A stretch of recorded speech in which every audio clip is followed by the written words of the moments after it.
Hey, Garrett here with the Grit and Polish, and I'm here in our pantry, and I'm surrounded by these built-in shelves that we just put in around the fridge here.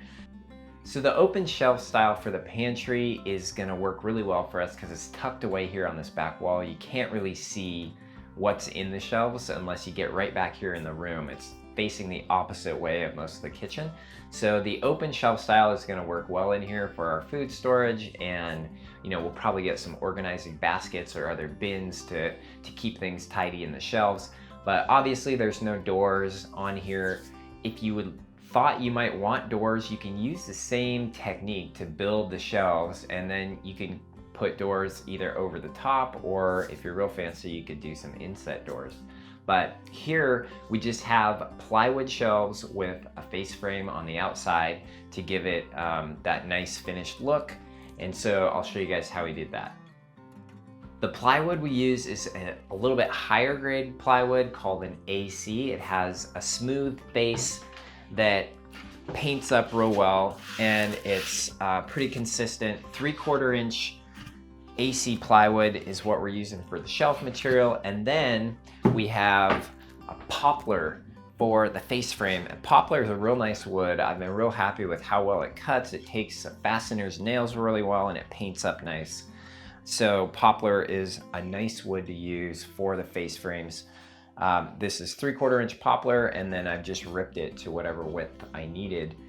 Here the horizontal members are 1.5 inches wide, and then the vertical members are a little bit thinner at about 1.25 inches. So the big constraint in here was obviously the fridge, and that determined how tall the first shelf goes, and then everything was built in with the dimensions of the fridge in mind. The first step is just to get a nice level solid support for the shelf on the wall. And so on the back wall we have a poplar. It's again the 1.25 inches wide, and we just leveled that across and screwed it into the wall.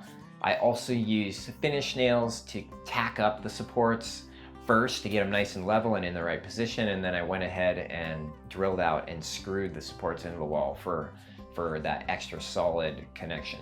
The supports along the walls are 3/4 inch wide, and so accounting for the shelf, that gives a total of 1.5 inches for the face frame.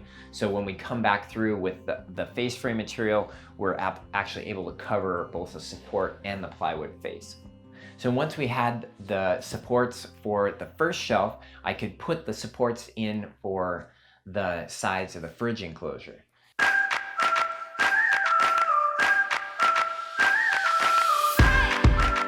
I used a builder's square to make sure that the sides of the fridge enclosure were nice and square. And then I just screwed through the plywood at an angle into the floor to attach those side pieces and give them a little bit of support, keep them from wobbling. Next, I was ready to put the side shelves in. And using the same style as I did for the big shelf, there's a 1.25 inch support along the back, and then a 3/4 support along the wall. I screwed through the inside of the fridge enclosure and into those side shelves. The side shelves are spaced 16 inches apart, and then at the bottoms there's a little bit of an extra large gap, and especially on the right here where the garbage can is going to go. And then after the side shelves were in, I went ahead and put one more big shelf above the fridge, and then added a couple dividers in there to mirror the dimensions of the side shelves. Once all the plywood is in place and attached to the supports and everything looks pretty square, now it's time to attach the face frame. So here again, I started with the longest pieces that I could. To attach the face frame to the plywood, I used a finish nailer with 16 gauge brads and some construction adhesive. I like this PL 375 from Loctite. It's a white construction adhesive that's water cleanup. Once the face frames are all attached, it's time to caulk them in. This is gonna make the shelves look really built in, and if your wall's a little uneven or you have a little short piece here, just gonna throw a little caulk in there and then paint it up. It's gonna look awesome. And then it's time to prime and paint. So in here, I decided to go with a sprayer. There's actually a fair amount of space and just surface area to paint when you have all of these, completely boxed out shelves. I think these shelves were about as small as I'd like to go. It's hard to get the spray gun in and get an even coverage if your shelves are super small. So I went ahead and sprayed everything, and I'm really glad that I did, because that spray finish just turns out really nice. It also goes really fast. So it was pretty easy to mask, and it was all the same color. The walls and the shelves were the same color. So big bonus there, less work, and I think it turned out great. So let me know if you have any questions about anything I missed in this project in the comments below, and follow the Grit and Polish on Instagram, subscribe on YouTube, and visit the site. Thanks for watching.